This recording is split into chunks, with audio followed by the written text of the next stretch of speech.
I was standing in a gas station parking lot at 2 a.m., counting coins I'd found in my car's cup holders, when I realized the last thing my father said to me wasn't "I love you" or even "goodbye." It was, "You have 1 hour. 1 hour to pack. 1 hour to leave. 1 hour before the locks changed." And as I stood there under those fluorescent lights with $15 to my name, I had no idea that being thrown away like trash would lead me to uncover the one secret my father had been hiding for 18 years, a secret worth over $200,000 that was supposed to be mine. Let me back up. My name is Hannah, and until 3 months ago, I thought I knew who I was. I was a high school graduate with decent grades, a quiet kid who kept her head down, and the daughter of Marcus Chen, a man who seemed perfectly ordinary until the day he destroyed my life. It started on a Tuesday. I remember because Tuesdays were trash day, and honestly, that feels fitting now. I'd just gotten home from my shift at the movie theater. Minimum wage, sticky floors, the smell of artificial butter permanently embedded in my hair. I was tired. I was 18. I was just trying to figure out what came next. Dad was sitting at the kitchen table. Not unusual. But his face was different. Cold. Like he'd already made a decision, and my presence was just an inconvenience he needed to clear away. "Pack your things," he said. No hello. No explanation. I actually laughed. I thought he was joking. "What? You heard me. You're 18 now. You're not my responsibility anymore. Pack your things and get out." The world tilted. Have you ever had a moment where reality just fractures? Where the person you've known your entire life suddenly becomes a stranger? "Dad, what are you talking about? What did I do?" "This isn't a discussion, Hannah. You have 1 hour. I stood there, frozen, searching his face for the man who used to read me bedtime stories, who taught me to ride a bike, who cried at my 8th grade graduation. He was gone. This person wearing his face was someone I didn't recognize. Where am I supposed to go? That's not my problem. Those 4 words. That's not my problem. They echoed in my head as I stumbled to my room, as I threw clothes into my old school backpack with shaking hands, as I grabbed my laptop, my phone charger, a photo album. What do you take when your entire life is being compressed into 60 minutes? I kept waiting for him to stop me, to say it was a test, a cruel joke, anything. He didn't. He sat at that table, scrolling through his phone like I was already gone. 58 minutes after he'd said those words, I walked out the front door. He didn't look up. I heard the deadbolt slide into place behind me. That sound, that click, it's the sound that still wakes me up sometimes.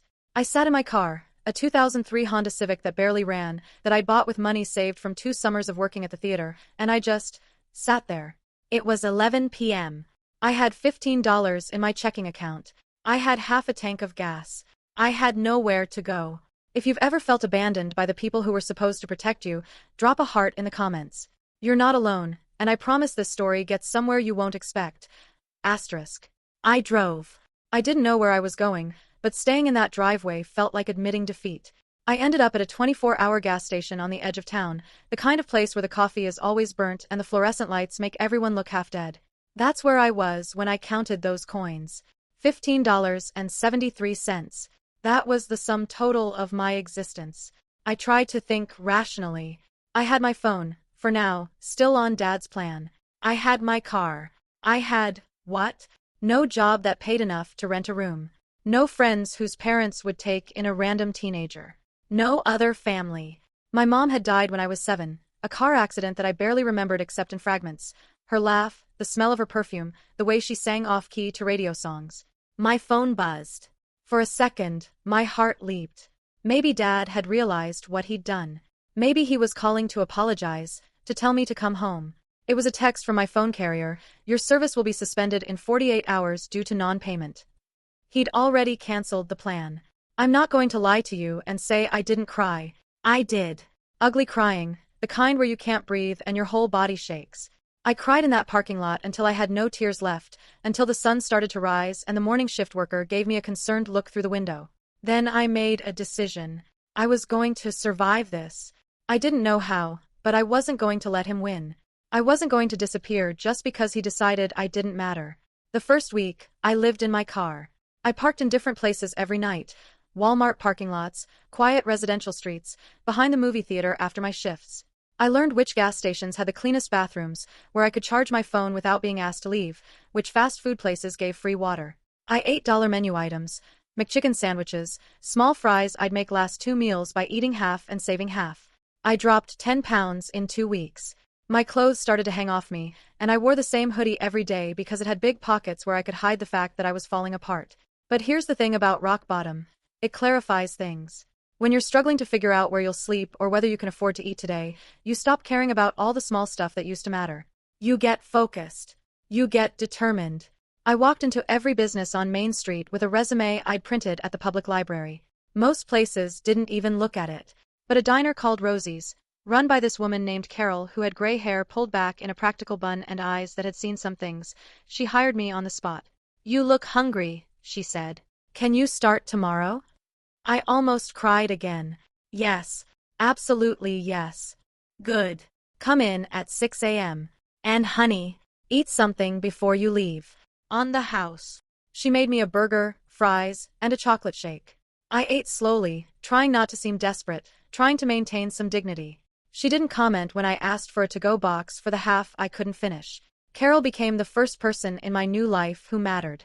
She didn't ask questions about where I came from or why I was clearly sleeping in my car. She just gave me shifts, as many as I could handle, and made sure I ate at least one real meal a day. But working at a diner wasn't enough. I needed more. I needed to build something. I'd been scrolling through social media in the public library. My phone was still working for now on emergency-only mode, when I saw these creators talking about their lives, building communities, making content about real stuff. And I thought, I have a story. A story that's still happening. So I started filming. I called it Survival Diaries. Just me, talking into my phone's camera, sitting in my car or in a corner of the library, sharing the reality of being 18 and homeless by choice, or not by choice really, but by circumstance. The first video got 12 views. Probably just me refreshing it. The second got 30. The third, where I showed people how to make a meal for under $2 using food from a dollar store, got 200 views. People started commenting. This is so real.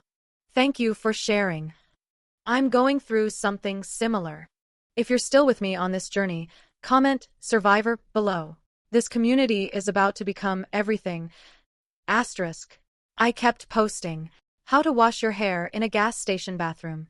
How to stay warm in your car in winter. How to look professional for a job interview when you're living out of a backpack. These weren't tips I'd Googled. They were lessons I was learning in real time, and people responded to that authenticity. Within 2 months, Survival Diaries had 5,000 followers. Within 4 months, 25,000. The algorithm picked up one of my videos, a raw, unfiltered piece about what it really feels like to be invisible, to have people look through you when you're asking for help, and it went viral. 500,000 views. Then 1 million. Suddenly, I wasn't just Hannah who got kicked out. I was Hannah with a voice. Brands started reaching out.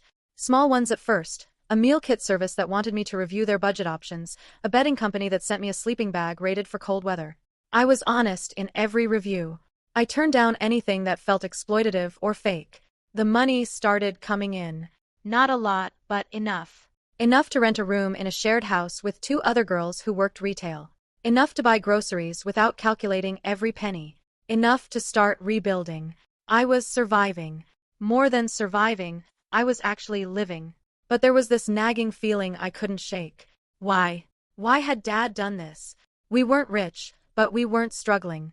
He had a decent job as an accountant. We'd lived in the same house my whole life. There had been no warning signs, no build-up. Just, one day he decided I didn't belong anymore. I tried to let it go. I tried to focus on moving forward. But sometimes late at night, I'd lie awake wondering what I'd done wrong, replaying every memory, searching for the moment I'd become disposable. The answer came from the most unexpected place. I was at Rosie's, working the lunch shift, when this woman came in. She was probably in her 60s, well-dressed, with kind eyes that seemed to be looking for something. She sat at the counter and ordered coffee. "You're Hannah, aren't you?" she said after I'd poured her cup. My blood went cold. Nobody knew me here by anything other than my first name. "Who's asking?" "My name is Patricia Wu. I was your grandmother's estate attorney." The world tilted again, just like it had the night Dad kicked me out. "I don't understand. My grandmother died when I was 3. I barely remember her."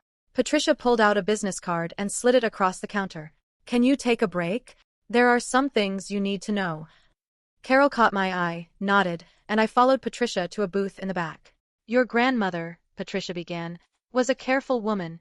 When she passed away, she left her estate in a trust for you, to be released when you turned 18. I stared at her. What? $237,000, to be exact. For your education, your future.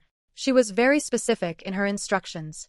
The money was to go directly to you, no intermediaries, on your 18th birthday.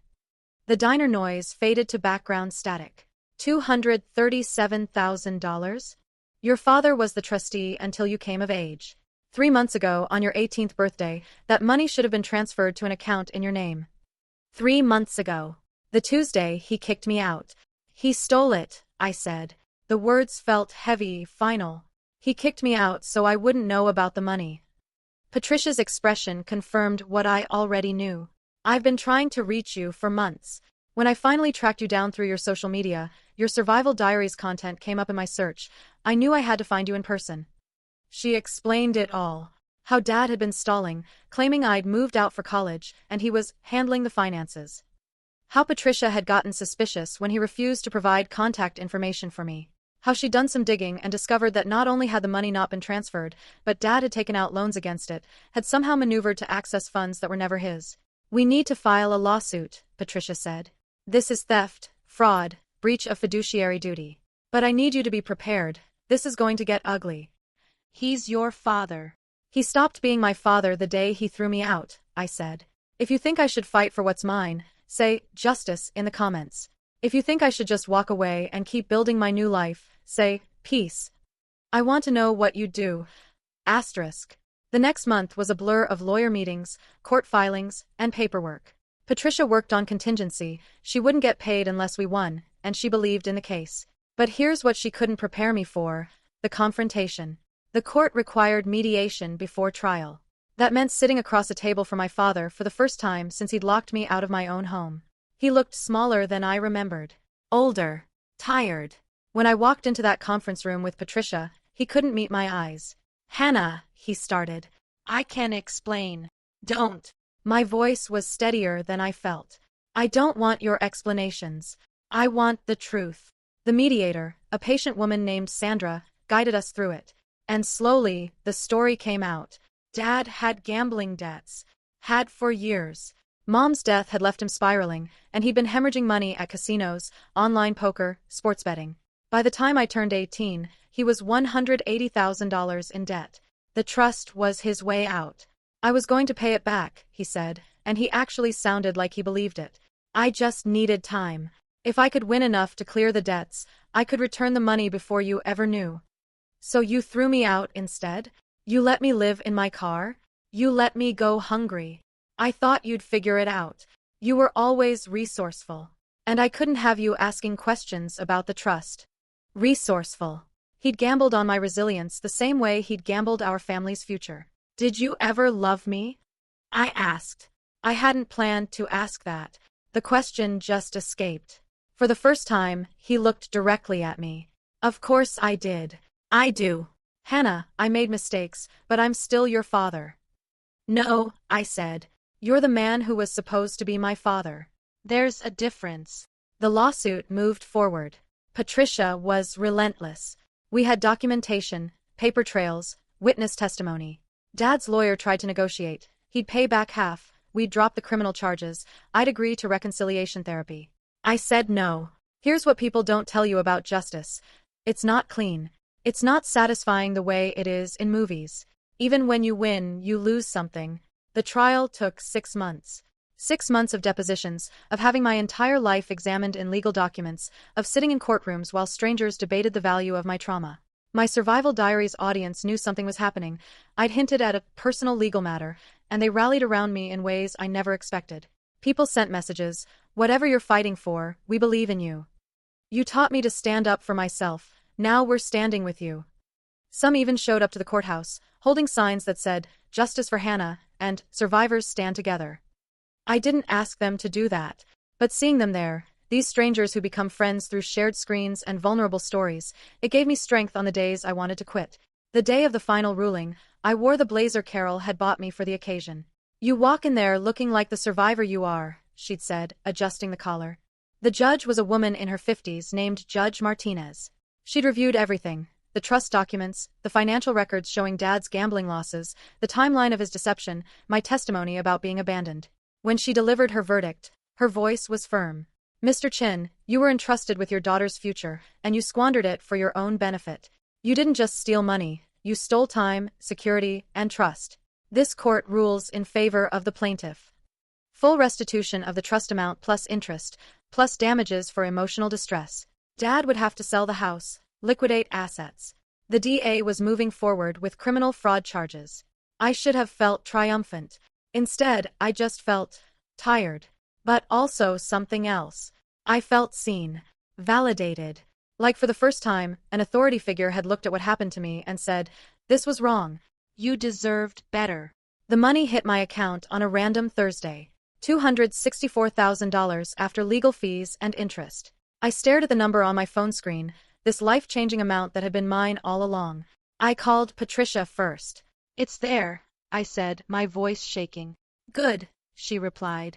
"Now, what are you going to do with your second chance?" That question stayed with me, because this wasn't just money, it was possibility. It was the future my grandmother had wanted for me, the one my father had tried to steal. I paid off Patricia's fees, she'd more than earned it. Then I sat down and made a list. Not of things I wanted to buy, but of the impact I wanted to make. I donated $25,000 to the youth shelter system in my city, specifically requesting it go toward emergency funds for kids aging out of foster care or family situations. No bureaucracy, no waiting periods. Just immediate help when someone needed it most. I created a scholarship fund at my community college, $50,000 to start, with plans to add more each year. The Hannah Chen Emergency Education Fund for students experiencing housing insecurity. Because education shouldn't be a privilege only available to those with stable homes. I put aside money to expand survival diaries, hiring a small team, investing in better equipment, creating more comprehensive resources. This wasn't just content anymore. It was a movement.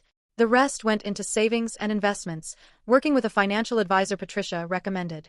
"Your grandmother wanted you to have security," Patricia had said. "Honor that by being smart with this." But money, it turns out, doesn't fix everything. It didn't erase the months of sleeping in my car. It didn't undo the betrayal. It didn't make me stop waking up sometimes at 3 a.m., heart pounding, thinking I was back in that gas station parking lot. What it did do was give me choices. And choice, I learned, is the most valuable thing you can have when you've spent months with none. I chose to keep creating content. Survival Diaries evolved into something bigger than I'd imagined. I brought on collaborators, other young people with stories of resilience. Maya, who'd aged out of foster care at 18. James, who'd been disowned for being gay. Keisha, whose mother's addiction had left her homeless at 16. Together, we created a resource library, guides for teens aging out of difficult situations, directories of shelters and services by city, job search strategies, budgeting tools, mental health resources. Everything I'd wished existed when I was lost. The platform exploded. 500,000 followers became 1 million, then 2 million. We weren't just telling stories anymore. We were changing lives. Brands reached out with real partnerships. A banking company wanted to sponsor financial literacy content. A therapy app offered free subscriptions to our community members. We were selective, only working with organizations that aligned with our mission. I chose to go back to school. Community college first, studying business and communications. My professors knew my story. Some had even followed Survival Diaries, and they gave me space to incorporate my real-world experience into academic work. Then I transferred to a state university. The degree I'm earning isn't because I need it for a job anymore. It's because I want it. Because education was what my grandmother valued. Because I get to choose, and I choose growth. I chose to cut contact with my father. That was the hardest choice. He tried to reach out after the case ended. First came a letter to Patricia's office, forwarded to me with a note, "You don't have to read this." I did anyway. It was full of excuses, justifications, and a request to sit down and talk like adults. Then emails to my Survival Diaries business account, which I had to block. He showed up at Rosie's twice until Carol physically stood between us and said, "She doesn't want to see you. Respect that, or I'm calling the police." The final attempt came 6 months after the trial. He sent a message through my half-sister, a daughter from his first marriage I'd barely known existed. She reached out on Instagram, "Dad's in the hospital. Heart attack. He's asking for you." I stared at that message for 3 days. Part of me, the part that was still 8 years old, still believed in happy endings, wanted to go. To give him the reconciliation he wanted, to be the bigger person, to prove I wasn't cruel. But I'd learned something crucial in those years of survival. Protecting your peace isn't cruel. It's necessary. I sent her a kind message. I'm sorry he's sick. But I can't be what he needs. I hope he recovers. Then I blocked that account too. People don't understand that sometimes.